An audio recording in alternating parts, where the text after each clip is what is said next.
So something which seems to cause just like the most carnage in my comments is I rant on about why you don't need loads and loads of expensive camera equipment, but I have all of this. Now, it's great me going, oh, you don't need all this equipment to do what I do. It's fine. Don't worry about it. I've got it, but don't worry. So what I want to do, because I'm right and I'm wrong in what I say, you don't need all this kit, and you do. I'm going to go through some kits in my studio and tell you what you need, what you don't need, why you need it, why you don't need it, because as with many things in life, both are right, both are wrong, and you need to work out what it is for you. Now, I think actually a great starting point here, I'm a business. This is what I do for a job. This is my living. There is no backup plan here. I'm a photographer. But I also do YouTube, as you well know. That's why you're here. This is my YouTube setup over here. This is where we film the YouTube videos in this corner. This is a microphone I bought for 50 quid off my mate Paul.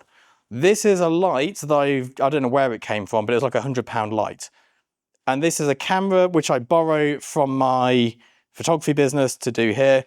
But usually my actual camera is the one I'm on here. This is the only YouTube owned camera. This is my DJI Osmo Pocket 3. It's just nice and easy to make little videos like this. We do it a lot over on Studio Access. This is how we make the quick, overexposed, down and dirty videos. So it's a business choice as well, okay? A lot of this is a business choice. Now, we were shooting yesterday. We're shooting some sandwiches in here, very small little thing, just 3 of us. And whilst we're shooting on my big fancy medium format camera, I thought, I want to go wide and distorty. I've got a probe lens. The problem with my probe lens is it doesn't fit on my 16-bit medium format 100 megapixel Bonanza. It fits on my God knows how many years old Canon 5DS. So we shot with this.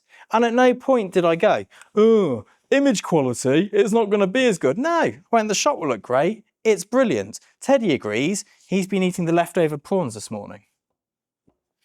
So keep that in mind. Like, it's not all about image quality, but here is my main camera. Let me talk you through why. This is a Fuji GFX, an Acton 90mm and a Cambo MV. Why? I can afford any stills camera which is on the market. I can't afford any video camera, sadly, but any stills camera on the market, I can go out and buy it. It's not a problem. It's within the budget of our business.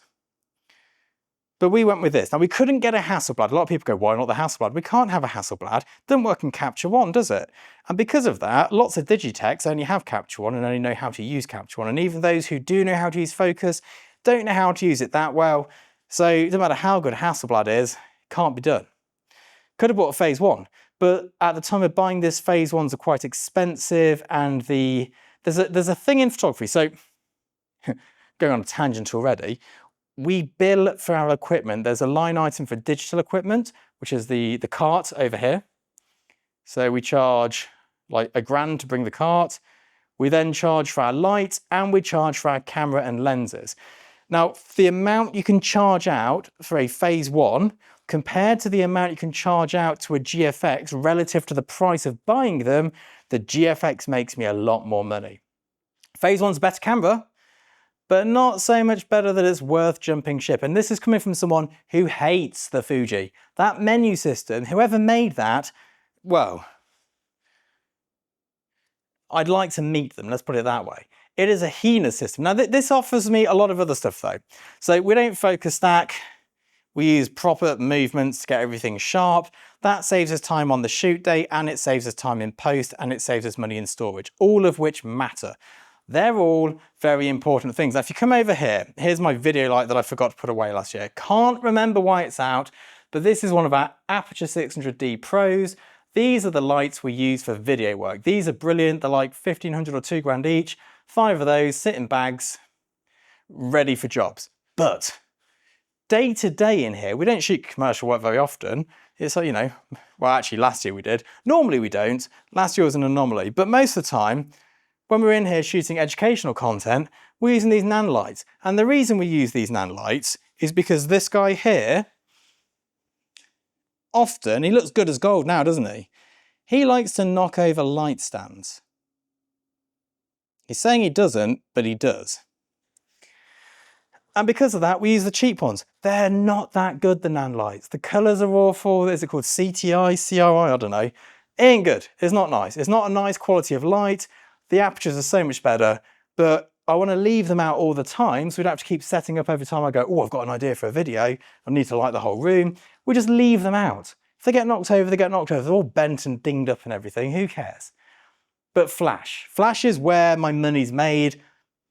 The work I do, I get paid to do it because of my lighting. And because of that, we use Broncolor. And Broncolor, as you well know, is spendy. I have 3 Scoro packs, 2 Graphit packs, a few Senso packs, and some other old packs as well. And they're all good. Now, Graphit packs, I believe, are the cheapest pack you can get that will be able to work for the next 20 years in the commercial world. You can get a good condition Graphit pack that's been serviced for about £2 grand, which is a lot of money. A Scoro pack secondhand you can get for about £6 grand. Brand new, they're about 12 at the moment in the UK. The heads we use these Unilight. They're like the budget ones. They're £2 grand. This one next to it's the Pulso, which is the more expensive version. I prefer the Unilight. They're more utilitarian. You drop metal, it bends. You drop plastic, it smashes. But they're great bits of light. They're great kit. They produce beautiful light. Because my whole thing is my lighting, having interesting light like a parabolic or like a rare hard lighter or modifiers that people can't get hold of, like these over here. This is one of my hazy lights, got a few of those. This is one of my sunlights, I've got a few of those. Having those sorts of things that people can't replicate matters in my business. Now, in order to afford all of this, I shot with these soft boxes over here, which are my Bowens soft boxes. I shot with Bowens soft boxes. Actually, I've still got a Bowens reflector over here. Here's a Bowens reflector, well used. Shot global campaigns on these. Loads of them shot with those. We shot with a 5D Mark II and 100mm macro for global campaigns. That's what bought all of this stuff. Now, as my career progressed, as will yours, retouching comes into the equation. Retouching is expensive. We've had like £60,000 retouching bills from some post houses. When you're shooting and you've got it all in one frame and you've got perfect light, it reduces the amount of retouching required. When the amount of retouching required is reduced, your bill is reduced. And that means you make more money, which is good. So what's important here as you look through this studio full of kit, we've got this really cheap kit over here for YouTube that makes me like £1 a month. We've got this really expensive flash equipment here, which makes me a substantial sum of money that I don't like to say because it's embarrassing. It's bought based on this thing. We've got a camera here that is not the best camera you can buy. There's even a newer version of it, but I'm also a business. If I buy the Mark II of this, I can only rent it out at the same firm currently renting this guy out at. So why would I do that? That's not a good business choice. This Para, beautiful bit of lighting kit, lets me do something I couldn't do and allows me to not have to take loads of big reflectors like this and octoboxes like this on set, which saves me time and saves me money. Now, saving time and saving money is only the right decision to make if you have no time and you've got lots of money coming in to be saved. It's not something, oh, I need to save time and save money. So I guess what it comes down to is this, and this is what's important. And this is what I didn't understand when I was starting out. I wanted all of this stuff when I started out. I didn't have it. I had Bowens stuff, which was secondhand and borrowed. 5D Mark II, that was my main. I've shot on a 5D Mark II for longer than any other camera in my career. At the point I wanted all of this stuff, I couldn't afford it. But in hindsight, and this is only something you can do with hindsight, if I'd have got all of this stuff, it wouldn't have made any difference. If I go and upgrade my YouTube rig for the camera all the YouTubers are using, for the microphones and the lights they're all using, I'm not going to get a bigger YouTube channel because the limiting factor on the growth and success of this YouTube channel is me. It's not the equipment, it's me. The limiting factor in my photography when I couldn't afford this stuff was not me not having this stuff, it was me. Now, at the point I could afford it, because I'd done so much work that I'd made enough money to buy all this stuff, I'd built up such a skill set that spending £12,000 to get a 0.5% improvement in image quality was worth it. At the point I wanted it, it wasn't. Buying my first full-frame camera took me years of saving whilst doing photography in the evenings and weekends and working a day job. Then one day it got to the stage where I'd done it for so long and got to a point in my career, I went out and bought 3 full-frame cameras in one day without batting an eyelid because we needed them for a big job coming up where we had multiple setups. it doesn't, it's really difficult because you start out and say, oh, I've got my first camera, and you slowly start building. It doesn't build like that. You slowly start building, and then it does this, and then you go like this, and then it does this. And kit isn't a measure of success. I know photographers who've got far less than I've got, who are far more successful. And if anything, I'm slightly annoyed that the way that I built my business and that I built my style of work requires all this equipment. If I could have my time again, I would be an available light photographer who has a camera and a lens, like David Loftus. Didn't need a studio, he can shoot anywhere, brilliant. Me, on the other hand, I slightly snookered myself. I have to have all this stuff. The maintenance and the upkeep is extortionate. Storage is expensive. We've got to have a studio to put it all in. It's not the ideal thing. But I promise you, your equipment isn't holding you back. And I work with a lot of photographers. I work as an agent to agent at large.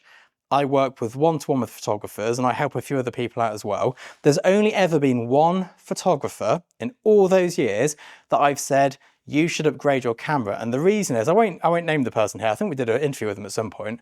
They were shooting on a micro four thirds camera with a variable aperture lens, and they'd got their first few big global campaigns coming up. And we had to get them on a camera system that assistants knew how to use, that Digitechs knew how to use, and that you could get a backup for in a rental house. So they moved to a second-hand 5DS for like $1,000. That's the only time I've ever said, you should upgrade your kit.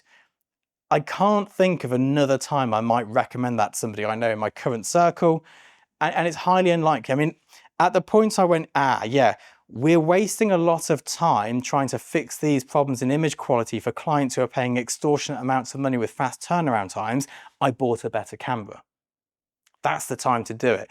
At the point that I went, yeah, the T-score on these Godox lights, yes, they claim it's this, and yes, sometimes it is that, it isn't that every time, and clients keep selecting splashes that didn't quite work, and we can't bring them in, and there's too much white balance shift, and correcting it is really difficult because there's 3 lights with 3 different white balance shifts. At that point, you go, yeah, do you know what? We're making enough money. This is a problem. It's holding us back. We're getting complaints. Let's upgrade. If you're not getting that feedback and you're not making that money doing it, you don't need it. On the flip side, don't let anyone tell you you can't buy nice camera kit just because you want to. If you can afford it and you've got the money, and that's not going, oh, I've got 10 grand in my account, let's buy a 10 grand light. That's going, I've got 10 grand over what I need as my emergency fund, my savings and everything else. Let's go and buy it. Fill your boots. Sometimes I just buy stuff because I want it. Why not? Not often, definitely not in business, but in personal life, I absolutely will go, do you know what? I've been looking at a Leica M6 at the moment for my personal camera collection. There's every chance I'll just buy it. There's no justification. I just want a Leica M6. But yeah, let's get this on the computer, let's get it uploaded, and I hope it's helped you.